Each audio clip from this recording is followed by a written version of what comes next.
Excited for today's conversation. If you are joining us, which I think we had over 1,000 people at least who are going to be joining us today. So please jump in the chat. Let us know where you're joining from. Maybe let us know what role you're in so that we can focus today's conversation around your experiences.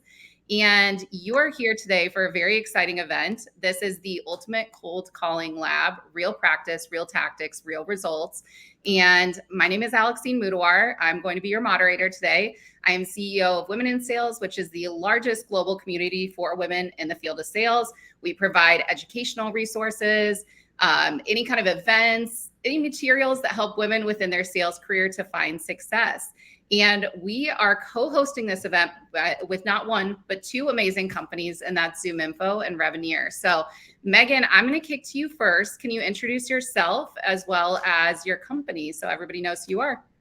Awesome. Perfect. Well, so excited to be here. My name is Megan Houston. I am in the Dallas, Texas area, and I have been with ZoomInfo for just past 7 years, which is absolutely crazy to think of.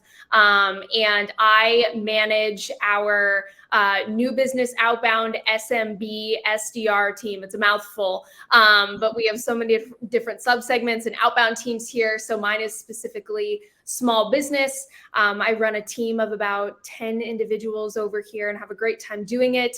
And with ZoomInfo, we have definitely changed over the years, but we can say that we are a full go-to-market intelligence solution. We help with anything from contact information, company information, but the best thing about what we do is we help companies find the right companies, the right customers at the right time, with all of the different intelligence that you would need to be able to find their next best customer. So that's a little bit about me and what we do over here. Awesome. Caroline, what about you? Can you introduce yourself and your company? Yes, absolutely. And just like Megan, I just want to say thank you for having me. So my name is Caroline Gazelle. I am based in New England, out of Boston. So I've been at Revenir just over 6 years now as a senior account manager. If you're not familiar with Revenir, we actually build and manage high velocity inside sales teams for our clients. So we focus on the top of funnel production. They can focus on the important stuff like closing deals.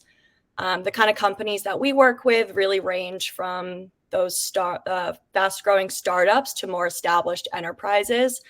So my role as a senior account manager works really closely with all of our customers, but I do manage a team of about 25 SDRs now that work on various different projects. So happy to be here.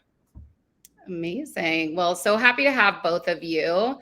And we're going to have an awesome conversation today. We have a lot to cover. If anybody's in the audience and has questions, if you can, instead of putting those in the chat, if you can actually put those over in the Q&A tab, that would be fantastic, just so we don't lose track of those. But we are going to make our best effort to answer some of those before the end of today's conversation.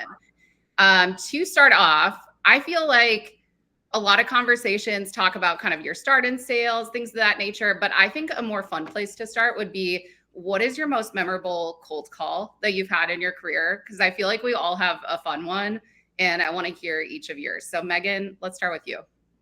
So the one that comes to mind, and I don't even know how long ago this was, but I remember it was in the middle of COVID. We were all working from home. Like, none of us had our actual legitimate office setups yet. Like, we were all just probably sitting at, our dining tables just because we were like, what do we do now?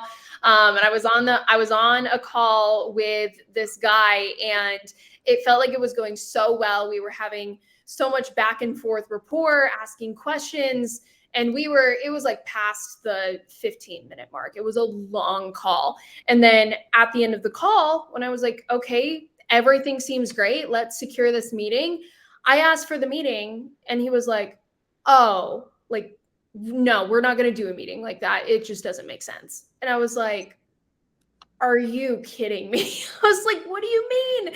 And I pulled the line of, all right, look, we've been on this call for so long. If my manager sees that we have been chatting for 15 minutes and I didn't book a meeting with you, like, there's going to be problems. So if you can do me a huge favor and take this call, like, we will absolutely blow your mind, please. And I remember he did end up taking the meeting. So just one of those situations where you're working so hard and then it just doesn't go the way that you thought it would, or they don't respond in the way you thought it would. That was like the most memorable one I can think of. That's hilarious. Yes. What about you, Caroline? Yeah, I can do some self-deprecating here.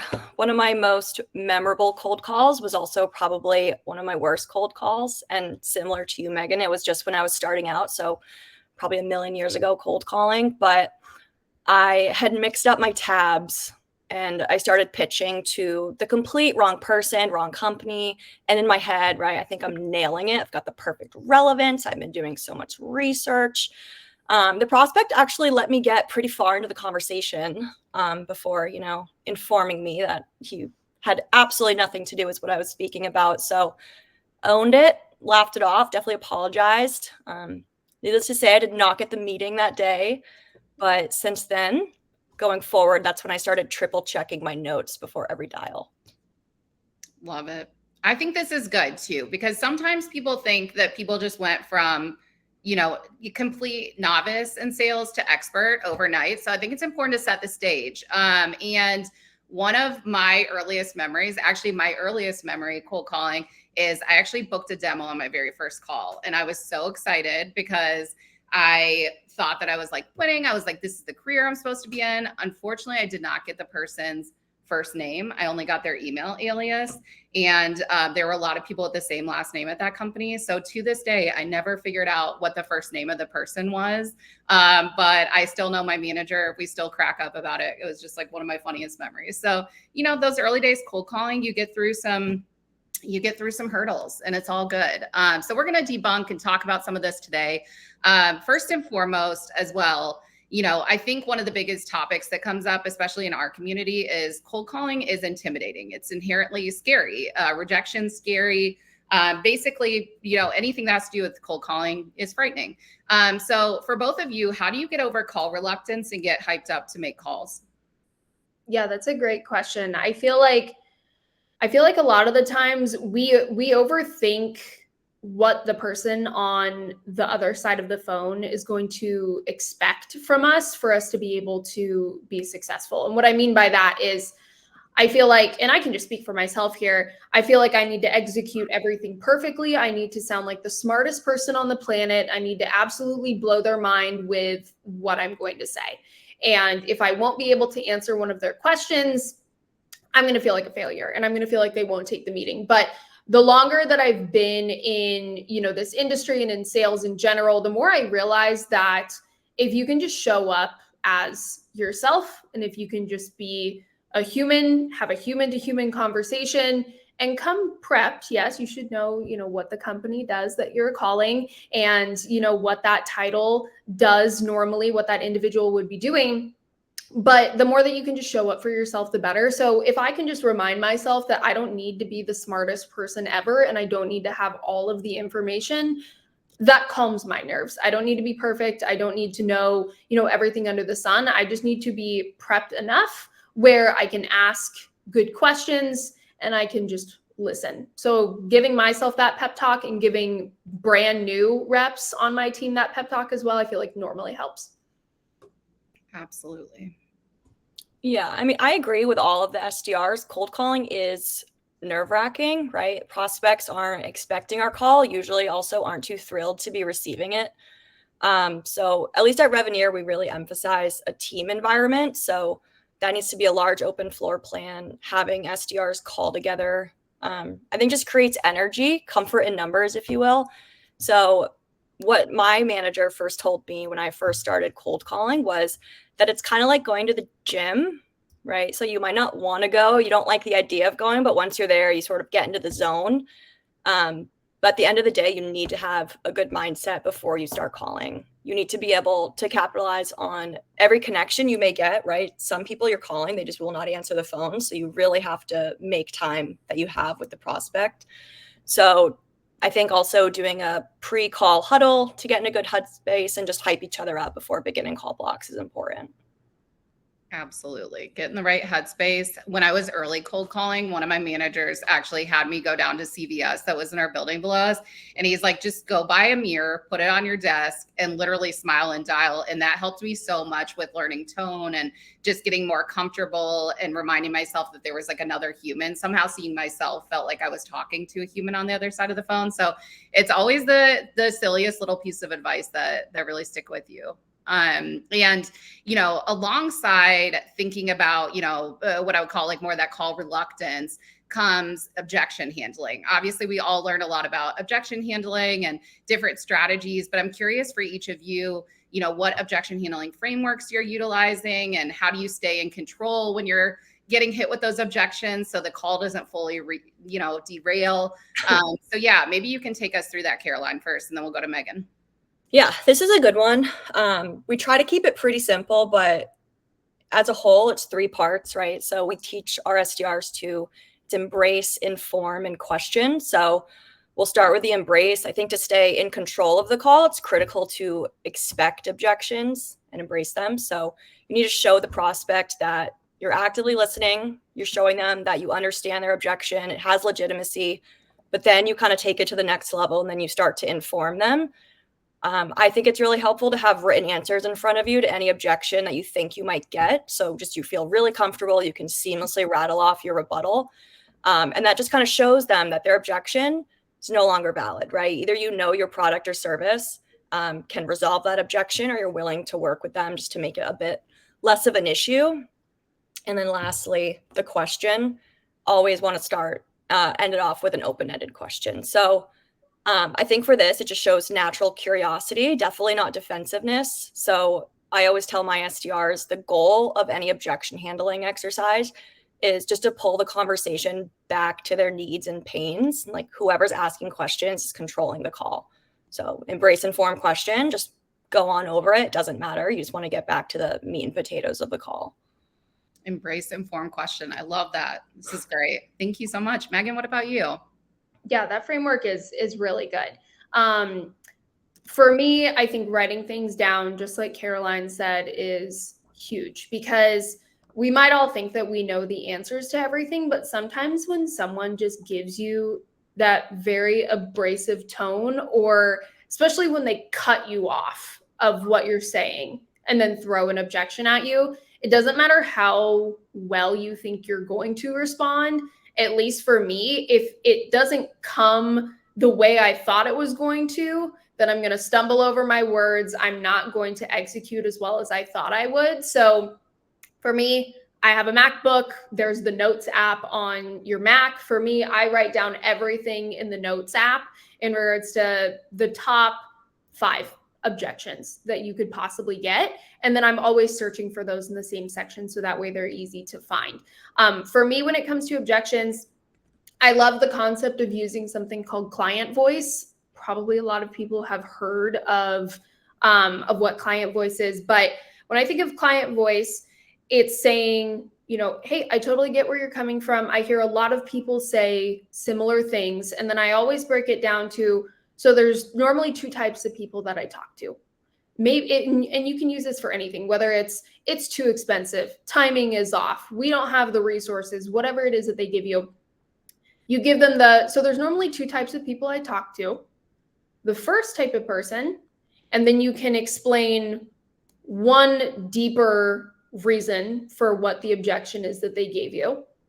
And then you can say, there's the other type of person where you explain that deeper reasoning, but hopefully it leads down the path that you want them to go, right? So maybe, for example, it's, a budgetary reason or something like that. You can say, hey, there's normally 2 types of people.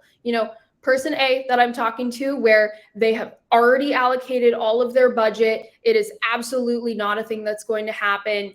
You only, look at platforms or something like this at this time of the year, which I totally understand. Like there's nothing you can do. Or there's person B where you already have resources in place, your budget is spent, but there might be a possibility that you can look at the budget that you have in place towards the tools you have currently. And if you found something that was better, then it would possibly make sense to make a switch from something that you're using to something else. which one of those sounds more like it's your situation. So hopefully you're leading down the path where you want them to go. And who knows, it might be that first option of them being like, yeah, there's literally absolutely nothing we can do, no changes we can make. Then how much can you do from there? But you're doing it in a way where it seems more human to human. And you're like, I've had this conversation before. This makes sense. You're validating what they're saying. So I love using client voice because I feel like it makes people a lot more comfortable versus you just being combative and saying, no, you're wrong, or here's why you should still meet with us. Mm-hmm. I have one other thing to add on for objection handling. I think it's also important. You want to think about whether the objection that they're giving you is a blocking objection, which is very surface level. I don't have time, I'm busy. You could be selling anything under the moon and you're going to be getting those objections. Or if it's more of a qualifying objection, which is going to be really hyper specific to your product or service. I think the qualifying objections are the most important one. And just one thing is like, that's where your product knowledge comes into play. Like you need to have your product knowledge down pat to understand and give actual facts about your product or service to alleviate that qualifying objection. Absolutely. I am already seeing some awesome Q&A questions coming in. So I'm like chomping at the bit. We're going to keep them till the end. I'm not going to get overly excited, but if you have questions, keep filtering them over to the Q&A tab, because if they go in chat, they're going to be gone in a few seconds and we don't want to lose them. They're such good questions already. So we're going to keep rolling here, but can't wait to see what else gets submitted.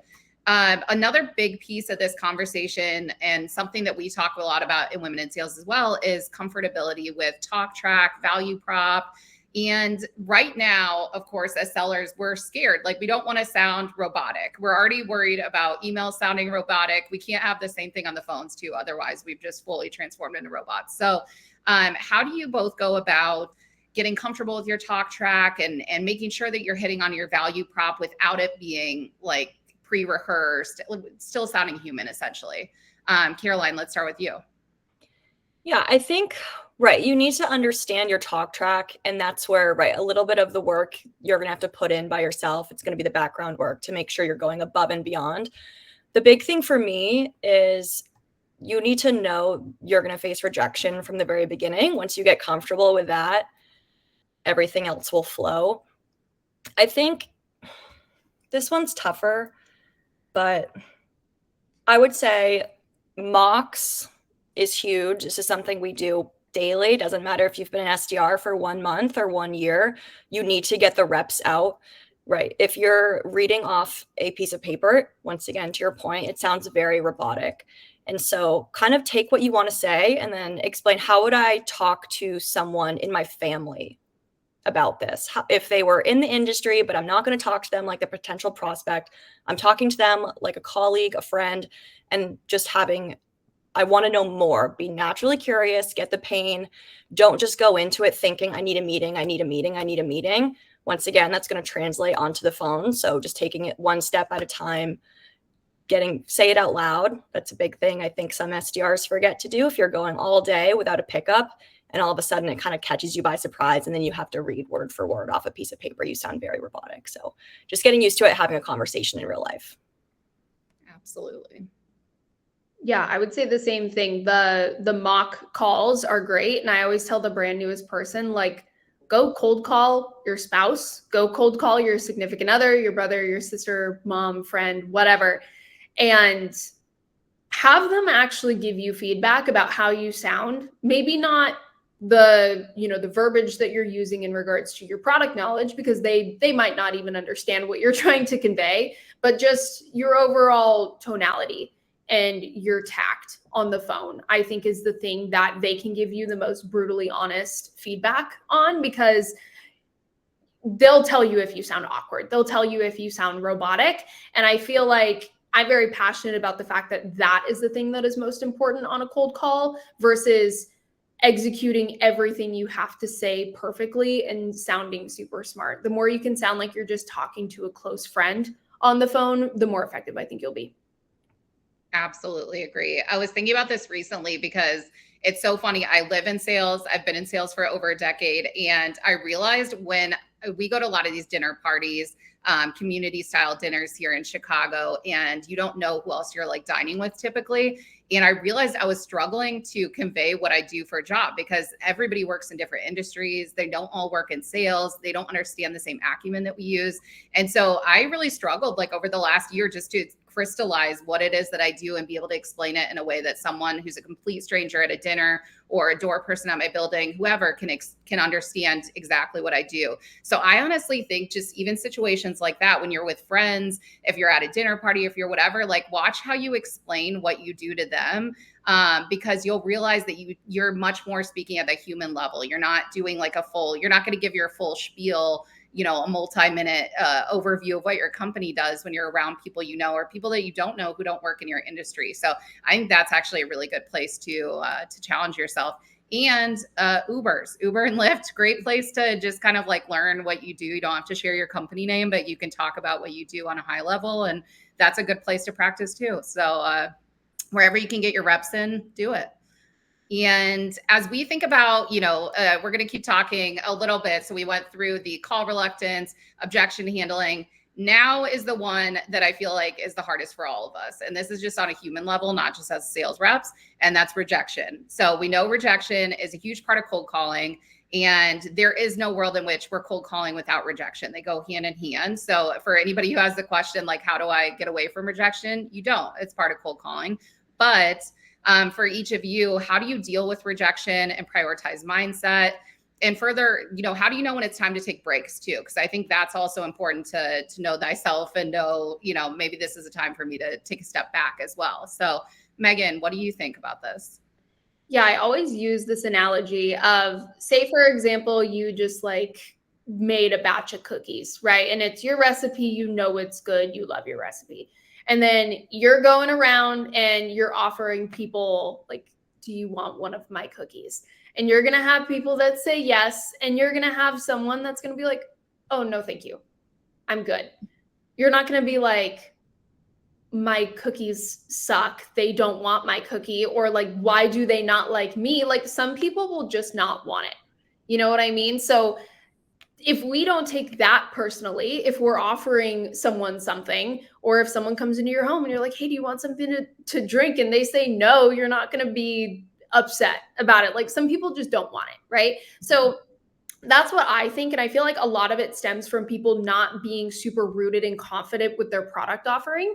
And I totally get that, especially if you're brand new and you're still trying to figure out how to explain what it is that you do. Like that's why starting at a brand new company in a cold calling role, it's really hard because you're still trying to figure out why you're the best of the best. So you're like, why would these people think we're the best of the best either if I don't even know why? You know what I mean? So just be okay with people saying no, because you have people that call you all the time. Like if I signed up for an Orange Theory class and I have the Orange Theory rep continuing to call me being like, do you want a membership? And I say no, it's not because they did anything wrong or I don't like it. Maybe I just don't want it right now. You know what I mean? So I'll do coaching all the time, like call coaching. And the one thing that I do tell my reps too is there are so many people that will tell you no. And I tell them like, hey, they just ain't about it. They just ain't about it. They don't get it. It doesn't matter if it was you or me or the best rep at our org that called them. They ain't about it. It's not you. So you do also need to understand that there are just going to be some people that are closed-minded, that have attitude, that it doesn't matter who called them. They would still say no. So as long as you feel like you did the best that you can, that's what I always try to tell myself and my reps. Just move on, go to the next person. You're going to find someone that wants your cookie. So that's my piece of advice. I love it. I feel like they ain't about it. Maybe that's the hashtag. They ain't about it. Like they're just not. I have no better like way to be able to describe it. It's just, they don't get it. They don't get it. And that's fine. Move on. Someone else will. Absolutely. I was thinking too, when I was there, I had this quote that I always kept on my desk for years and years. And it's something to the effect of like, you can be the ripest, juiciest peach and someone's still not going to like peaches or whatever. And I kept that on my desk when I cold called for over a decade, just because it always reminded me of that. It's the same sentiment as the cookie. It's like, they don't hate you. They don't like peaches that day, and sometimes they end up liking peaches a couple of weeks later when you call. So it's great to hear some of this advice. I think this is so critical. Caroline, what would you add here? I mean, I think this goes right into the reluctance of wanting to cold call because it's coming. It's a part of the job. It should basically just be a part of the job description. So yeah, I mean, you'll have tough days, but you'll have good ones. But when I do see some of my SDRs having one of those tougher days, I encourage them, similar to Megan, to like just kind of step away from the situation for a second. Just remove yourself, look at the bigger picture.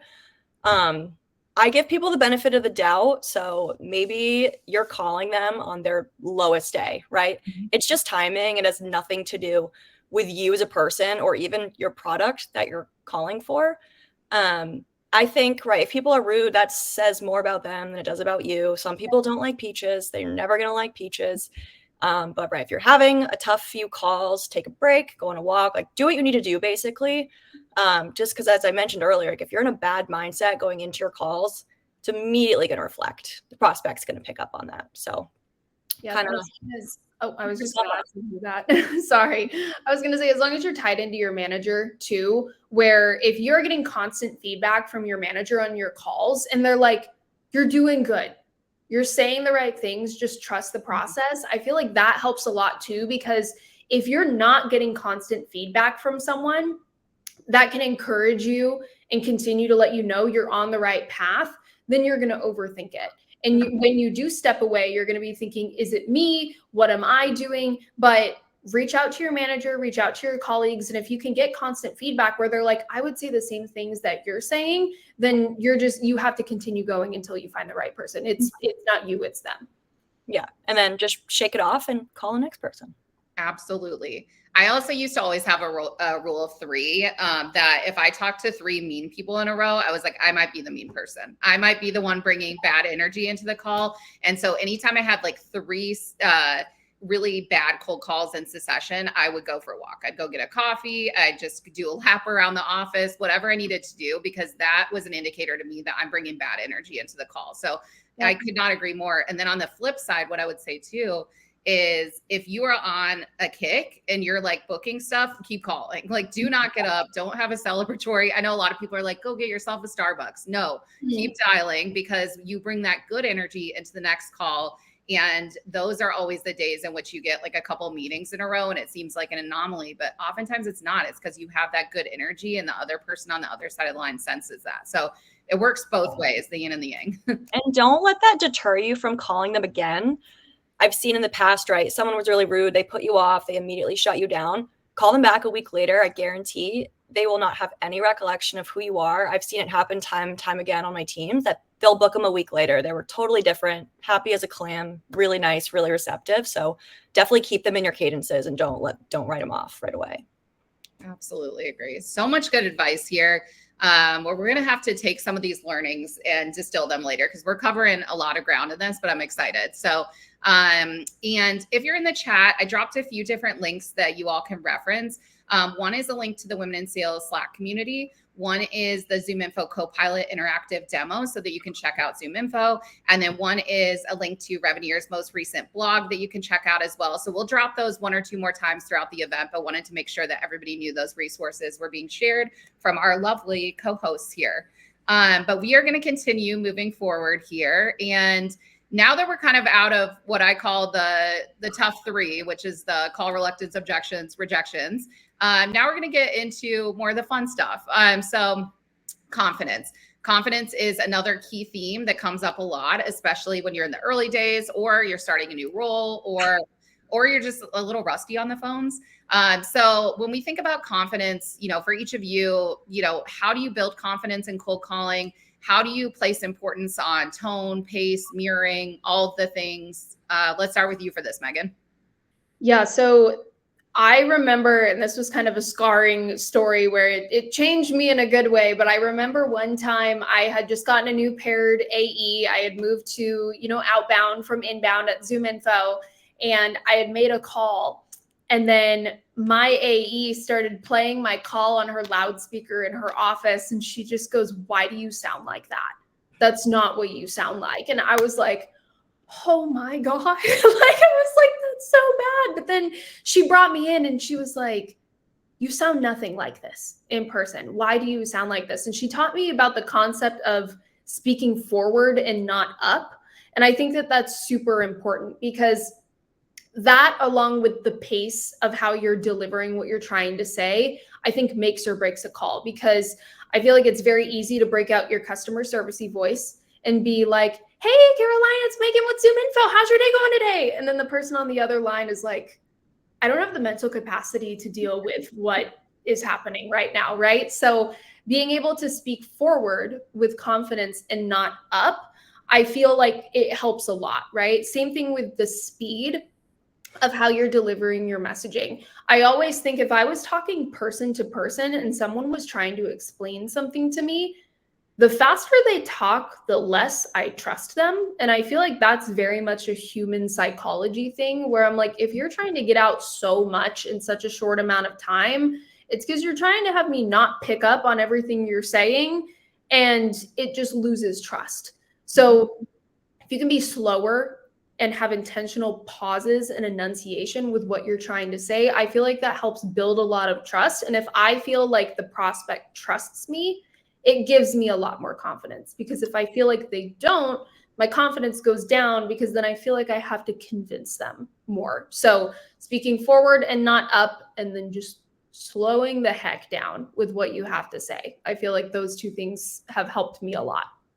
Absolutely. And there was a question in the chat about like what that means. So we're talking about inflection. And so when you're talking, so for example, if I say, women in sales is the largest community for women in the field of sales, it sounds sketchy. It's like, what is she doesn't seem sure about it. If I'm like, women in sales is the largest community for women in the field of sales, period. That's a very confident tone that comes off. So inflection tends to put our prospects, clients at unease, because it makes them feel like we're unsure about what we're saying versus just saying a succinct sentence without having any kind of inflection change. Caroline, what about you? What would you add here?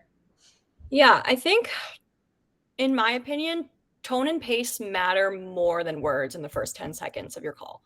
That's when I think people are deciding if they're going to hear you out and listen, right? Based on how you sound, not necessarily what you're saying. So matching the prospect style, right? Fast or slow, formal, casual. Please keep in mind regions that you're calling into. It is so true. If you're calling someone from the New York metro area, they're probably going to want it a bit faster, versus if you're calling someone outside of Atlanta, Georgia, they're going to slow things down. So just keep that in mind. You just want to mirror whatever vibe the prospect is putting off. But back to, once again, talk track and product knowledge, like everything stems from this. The more you know the ins and outs of your product, your service, whatever you're selling, I think the confidence will just come naturally through that. But I say this to everyone, every single one of my SDRs, if you're not confident on what you're selling will alleviate some sort of pain for this prospect, they're immediately going to pick up on that. They're never going to trust you. You never, ever, ever want to use verbiage that gives the impression that you're not confident. So words like might, maybe, it could, like, eliminate those from your vocabulary. Like, it will help you. I've seen it help XYZ customer through this. Like, you just need very hardcore evidence to show them that you know what you're doing, that you yourself trust this product. Like, you want to sell the trust before you're selling your product. Absolutely. I feel like one thing we didn't cover or talk about, but is important too, is figuring out what your filler words are, and they're going to surprise you. And now you have all these analytics tools that can tell you these really easily. It's not what you think. I was very concerned about the ums, which I still to this day will have an here and there. Mine was awesome. I was saying awesome like 30 times on a call in completely unnecessary circumstances. And until I actually went through call recordings and looked at that, I had no idea that was a filler word that I was using, and how frequently I was using that too. And so figure out what your filler words are. A really quick strategy too for that to help build confidence is to actually put the word in front of you on your desk. And as you're cold calling, and as you're having your calls, you have it in front of you. And somehow it kind of like reverse psychologists you out of using that word. So definitely figure out what your fillers are, because those are going to impact how confident you sound as well. And so where we're going to head next. So we kind of talked about more of the tactics, cold calling side of the house. Where we're going to go is thinking about structuring your day. So things have changed a lot in the last few years in sales. There's so much more technology, more insights available. You can prioritize your account list automatically, which you didn't used to be able to do. So would love to hear from each of you about how you structure your day, where you focus on different activities at different times a day, which I know was a question that came up in the chat, was like, when do you like to cold call? So take us through how you think about what your day looks like, which accounts you're going to go after first, and time of day as well. And Caroline, we'll start with you for this. Okay. Yeah. So when I'm looking at, I did this for myself too when I was an SDR, but when I'm looking at the SDRs that I oversee, organizing your day is huge. So when you're looking at how you want to organize your days, bottom line, you need to know when your prime calling hours are. So you have to think about it like this. When do your SDRs have the most energy? I think people forget about that one. But really important is, what does a day look like in your for your prospect, right? What's a day in the life? Are they in meetings all day, right? Are they an exec? Maybe their mornings and evenings are a little bit more open, but you should be looking at all the data. To your point, like, we have a lot of data on this now. So you should be looking at that data and prioritizing your call blocks based on that. So personally, in my experience, that's usually been right in the morning, like 8 a.m. prospect time is really, really great. But then again, in the evening, so maybe 4:30, kind of when they free up from meetings. But in between those, of course, you need to sprinkle in your sourcing and research blocks, but those should always be in the lower connect times. Keep in mind time zones. Once again, that's something that a lot of people forget. So making sure that you're calling them at their ideal time in their time zone. So if you're on the East Coast, like myself, that might mean calling during your lunch hour just to capitalize on those West Coast mornings. So just, you need to be hyper focused on things like that. But one more thing that's also very important is you also want to call at different times of the day and on different days to really test what works best for you. Once again, we have tools that can give us data on this. But you never want to call a prospect at the same time of day over and over and over again. I hate to break it to you, if they didn't answer on Monday mornings between 10 and 11, the last 6 times you called them, chances are they're not going to answer on the 7th time. So we need to switch up, keep an eye on that data and look at your call logs and making sure that we're pivoting and adjusting.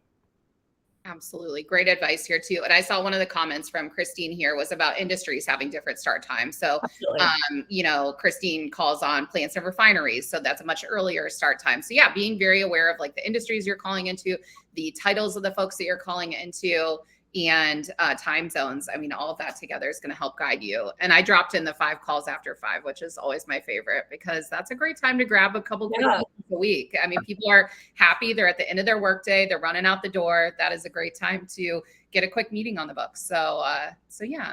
What about you, Megan? Anything to add here?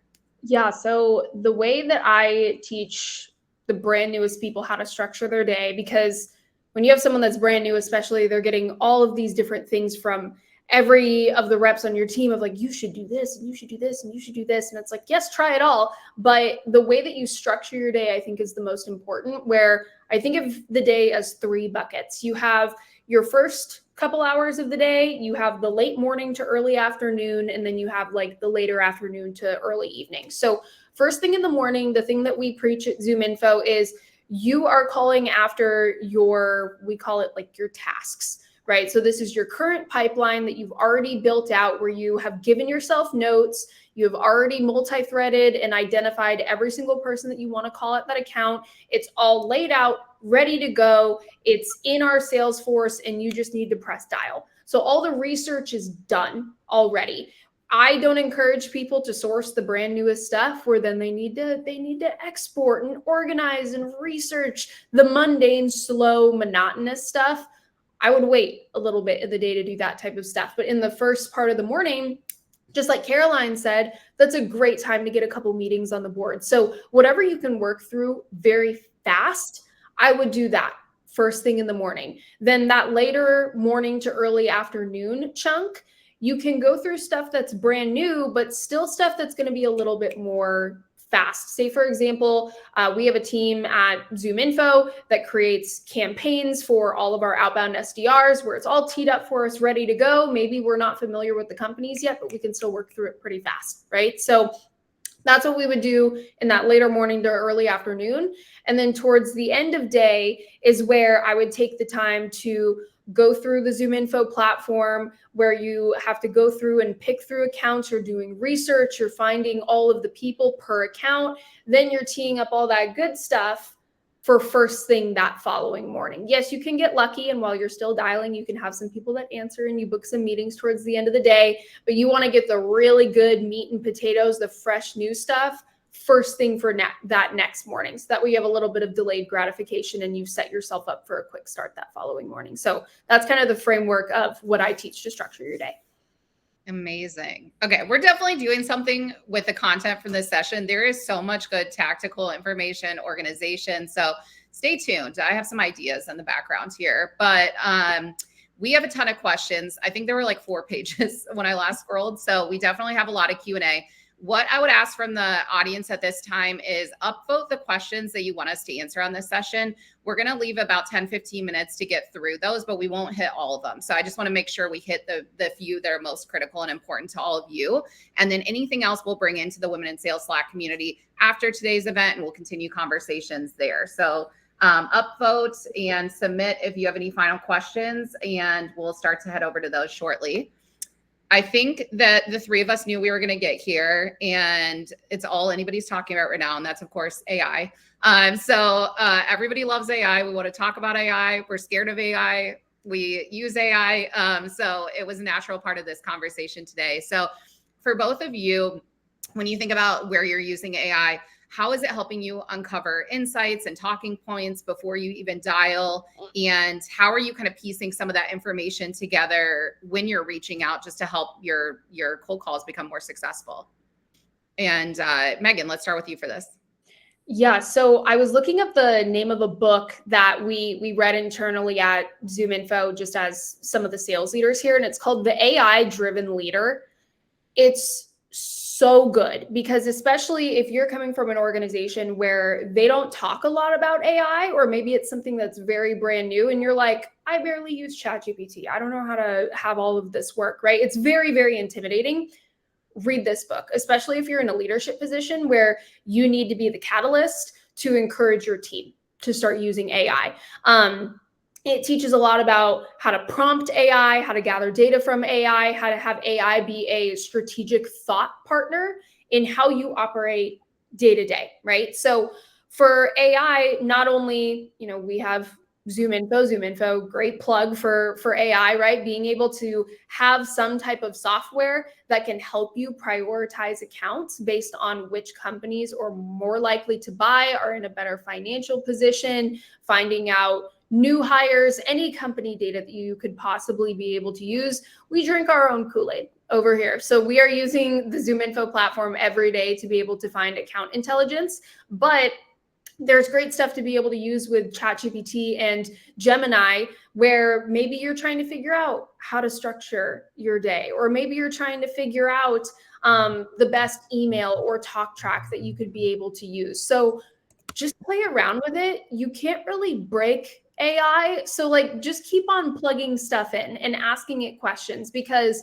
our brains can only get us so far. So being able to use something like that, it is intimidating, but there's so many resources you can YouTube, like how can I best utilize AI in my day-to-day motion as a salesperson? There's so many resources out there. So just take the dive, dip your toe in, you will learn so much. Amazing. Megan, can you drop the name of the book one more time? There were some questions in the chat. Yes, it's called The AI-Driven Leader by, I think it's Geoff Woods, Geoff Woods. Awesome. Thank you for the recommendation. Caroline, let's go to you where you're utilizing AI today, how that's kind of guiding your approach to outreach and helping you land more deals. Yeah, I know SDRs should not be afraid of AI. It's probably the best thing to happen in our field to date. So for an SDR, it's like having a research assistant. That's amazing, who works incredibly fast. it's crucial to be using AI as an SDR. If you're not, another SDR who's calling your prospect is, and they're going to be better calls that are more relevant to that prospect. So before my team style, they're using AI to scan news articles, press releases, LinkedIn updates, but also earnings calls just to surface the things that we need to know. So leadership moves, product launches, market shifts. And then that information, it just helps them condense that into a really quick, relevant opener to that prospect or company. So the call, they're picking up the phone like, wow, this is really timely. You know, this actually makes a lot of sense to what my company is going through, instead of a generic opener. But also more on the SDR management side, that is super helpful because for me personally, it helps me find, I guess I'd call them the blind spots that SDRs typically miss in the moment. So analyzing call recordings, transcripts, it shows me where maybe they're talking too much. Maybe they're just kind of skimming over key discovery questions, and just where they're losing engagement. So it helps me get really into the trends of, you know, what certain objections are they getting? What are the titles or even seniority that's resonating with our message the most? Let's double down on calling them. So it kind of just takes the guesswork out of any sort of SDR management or coaching. So it's like a 24/7 sales assistant. Love it. Great. What a great way to look at it too. Because I do feel like sometimes we go to like the scary AI side of the house and we start to freak out. Yeah, this is good. Never had a time in sales where we have more access to data, to information, to things that can help us prepare for calls, to be able to study ourselves as sellers than right now. So there are a lot of really great positives that come with AI too. So yeah, thank you for the insights there.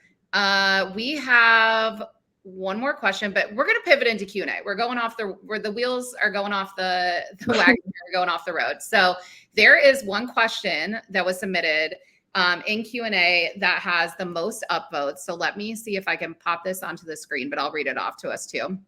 This is from Catherine Cat Taylor.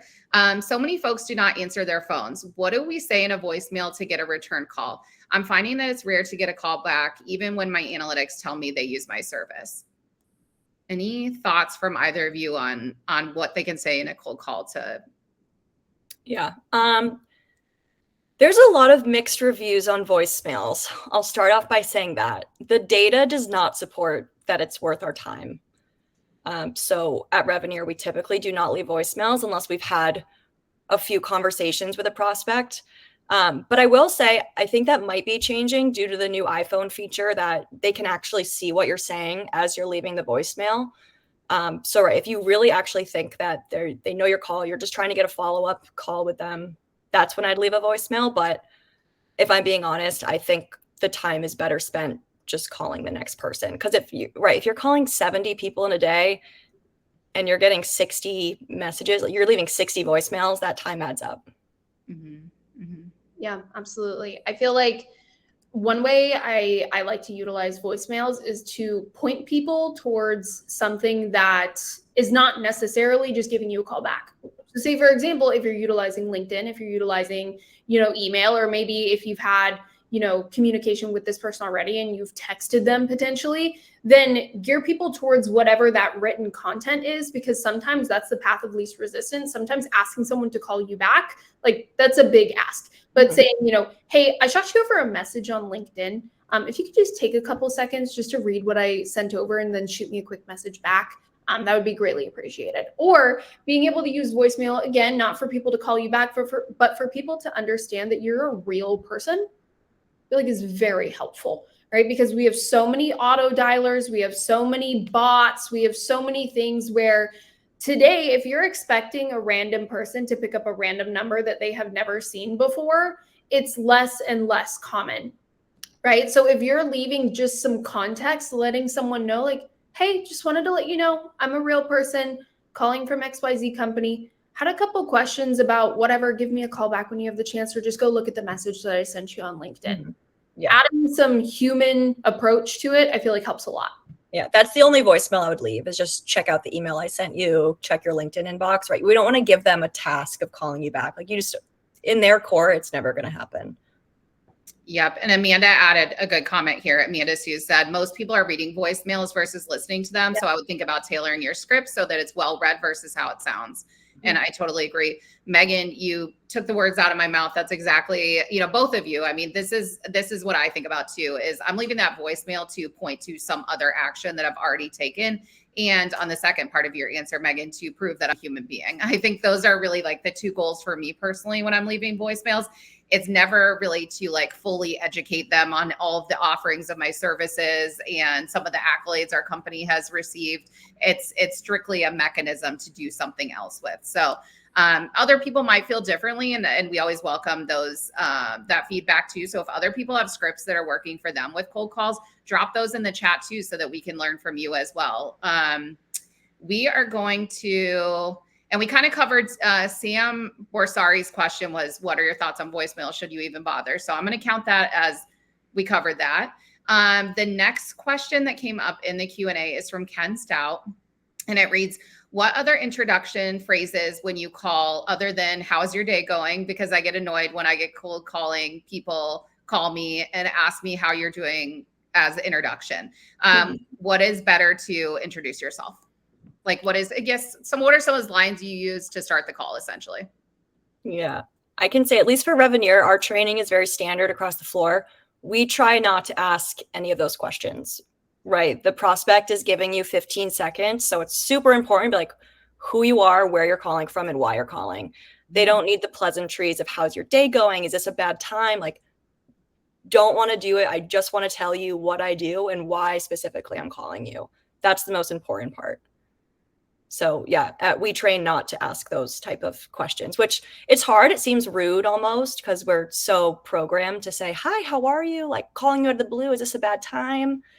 But the data speaks for itself. You just want to go right into your conversation and tell them why it's important that they listen to you. Yeah, I like that. If you're really feeling like you need a filler between, hi, my name is this, calling from this, and going into why you're talking, I'm not the biggest fan of permission-based openers. I will just put that out there. I'm not the biggest fan of, do you have 15 seconds for me to tell you why I'm calling? I don't like it. But what I do like is the, hey, Caroline, this is Megan with ZoomInfo. I was wondering if you could help me with something real quick, and then go into either a question that you had about the company, about their role, which is really great. Like, I understand that you're the XYZ title. I was wondering if you oversee this, or go into a question that you have. But if you deliver that line slowly of, I was wondering if you could help me with something real quick, and then go into the next thing that you're going to say, I find that it's more human, and you don't need to wait for them to say yes or no. I don't recommend that you wait for them to say yes or no, but it allows you to not hit them in the face directly with, I'm calling from ZoomInfo and we do whatever. It gives it a couple seconds for it to sink in. And then I feel like it almost turns their brain on, where they're like, I need to listen, because what if this is a potential customer? What if this is someone important? What if they need information from me on something? So I like that line personally, just because it's not the traditional, do you have 15 seconds for me to tell you why I'm calling? I hate that. Yeah. There are the brazen few who enjoy, and it depends on personality type, just calling it out and being like, this is a cold call. Like, I know, whatever. So if you have feelings on that, drop those in the chat too, because I know that's very polarizing. I would be lying if I said I hadn't done some of that in the past too, and just been like, okay, you're going to hate this. This is a cold call, but I'm calling you for a reason. Here's what said reason. So some of this depends on your personality too. And another thing is, if you're calling based into a region where you are, sometimes you can pick from like something that's happening. Like we just had Lala in Chicago. So I'll be like, oh my God, are you fighting Lala traffic? I don't know. Find some kind of like connection point. But I'd be curious what other people in the chat think about directly calling out that it's a cold call, because I know that's always been such a polarizing strategy. So let us know what you think. This is not, I swear this is not a planted question. Melanie White asks, and this could be for either you, but probably you, Megan, in ZoomInfo, do you show direct number and mobile number? Which is most appropriate to call? Do you have a preference? Anything there? I love mobile phone numbers. Ooh. People can think what they want to, but again, some people are just not going to be about it where you call their mobile and they're like, why are you calling me on my cell? I'm like, dude, you're in sales.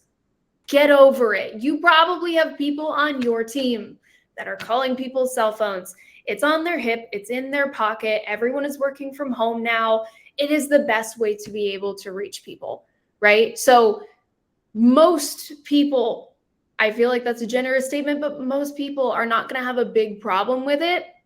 But you will have some people that are like, how did you get my phone number? For us at ZoomInfo, it's kind of easy because we're like, well, I'll tell you how I got your phone number. It's why I'm calling. But just be professional with it as well. Like, especially if you are double tapping people, that's another controversial subject. I love double tapping personally, but just be mindful. But we live in a day and age where I feel like it's, if you're calling, you know, a salesperson for us, like we're calling salespeople, that's our target market, then it's okay. But also if they're in a prominent enough position where they're in a manager, director, VP level role, especially, they're probably used to people all over giving them a call on their phone.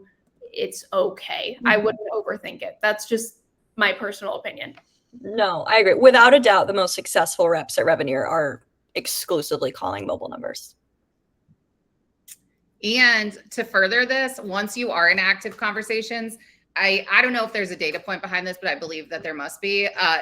The more deals where you have text capabilities and are on mobile to mobile with a potential buyer, the higher likelihood that deal is going to close. I don't have a data point. I'm making that up, but I'm basing it on over 10 years of deal cycles. So that's something else to keep in mind. And oh my gosh. Okay. We're 4 minutes till the end. I'm not joking when I say there are pages of Q&A questions left. So we're not going to hit all of them, sadly, unless everyone wants to hang for another couple hours. So again, we'll take those questions over in the Women in Sales Slack community. We'll continue some conversations there. But to round us out on today's conversation, I think a good place to go next would be talking a bit about how you approach follow-ups in a way that keeps deals moving forward without annoying prospects. So whether that means that they already booked a meeting and then they ghosted, or whether that means you talked to them once, they were running to something, and then you're reaching them out to them to book a meeting again. Whatever those circumstances are, how are you following up without driving your prospects crazy? Yeah, I don't mind taking this one first. I think it's really important that every follow-up adds some sort of additional value. So I always hate when people say, oh, I'm just checking in. I think it's really crucial to bring them something new. So look through your content library, find a new relevant case study, look online for an industry article, use AI to get it. My personal favorite is just some sort of stat tied back to their original pain point. As long as you keep reminding them that they do have a pain, they do have a need, it will stay front of mind for them. But even a quick conversation or a quick insight, even from another prospect, or if you were able to sit in on a customer call with your AEs, that's great. And I think that way, like the touch points feel helpful, not pushy. And I think it's important to space them out. Like if the prospect is communicating with you and you do have some sort of idea of their timeline, you do have to match that a little bit so you're following their cadence and not just yours. I think will help the not being annoying part. Absolutely. All right, lightning round, because we're 2 minutes out. One last piece of advice has to be quick that you would leave our audience members with as it pertains to getting comfortable cold calling. It gets better. Yeah. It gets better. Just practice. It's muscle memory. It really, really is. And just normalize that you are doing a very difficult job. There are people that spend 8 hours a day doing their job where they're talking to no one. But you chose a job where you're talking to people throughout the day and you're open to objections and rejection. It's hard, but it's going to feel so good when you get it down. So it gets better. Yeah, definitely gets better. And you do have the hardest job from anyone in that company. My advice would be back again, like memorize the structure, not the script, stay natural, but knowing to hit your key points. And then back to what Megan said, muscle memory, the fear will fade. And then eventually it'll just be like cold calling will transition just to having conversations, which is what we all want. Yeah. And I'm going with Nike's slogan, just do it. Just do do it. And the more you do it, the better it gets, the less scary it gets. So thank you all for being here. Thank you so much to Megan, to Caroline for being our lovely panelists today. Like I said, we're going to distill some of these learnings and share them out because there was too much good stuff in here to keep to ourselves. The recording will be available after we wrap today. So keep an eye out for that. Share that internally. And thank you to ZoomInfo for being an incredible women in sales partner company. They've been with us for just about 2 years now, which is crazy. And we're just doing more and more with the ZoomInfo team. We adore working with them. Revenir, this was our first time working together. We had the best time. So come on back to Women in Sales anytime because we loved this. And thank you all in the audience for being so engaged, for your feedback, for your comments, your questions. We really appreciate you. And you're the reason that these events are so successful. So we'll see everyone at the next one. We have tons of events coming up. So in the Women in Sales community, head to the events channel and you'll see everything that we have coming up around the corner. And we'll see you at the next one. Thank you all. Thank you.